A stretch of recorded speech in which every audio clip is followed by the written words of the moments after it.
মাগফিরাতের রাত্রের মধ্যে যদি কোনো বান্দা আল্লাহ রাব্বুল আলামিনের জন্য দুই রাকাত করে তাহাজ্জুদের নামাজ পড়ে, নফল ইবাদত করে করে আল্লাহর কাছে কান্দে আর বলে, আল্লাহ আমার জীবনে অনেক গুনাহ হয়ে গেছে, আল্লাহ তুমি আমাকে মাফ করে দাও।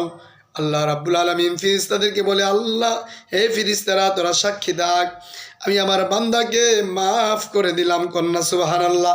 ভাইরা আমার, কারণ এই রাত্রের মধ্যে আল্লাহ রাব্বুল আলামিন প্রথম আসমানের মধ্যে চলে আসেন। প্রথম আসমানে চলে এসে বান্দাদেরকে ডাকতে থাকেন ফজর পর্যন্ত। কোন বান্দা আছো অপরাধী, কোন বান্দা আছো আমার কাছে অপরাধ স্বীকার করে ক্ষমা চাও, আমি আল্লাহ রাব্বুল আলামিন তোমাকে ক্ষমা করে দিব। কোন বান্দা অসুস্থ আছো আমার কাছে শেফা চাও, আমি আল্লাহ শেফা দান করব। কে ঋণগ্রস্ত আছো আমার কাছে ঋণ পরিশোধ করার দোয়া করো, আমি আল্লাহ ঋণ পরিশোধ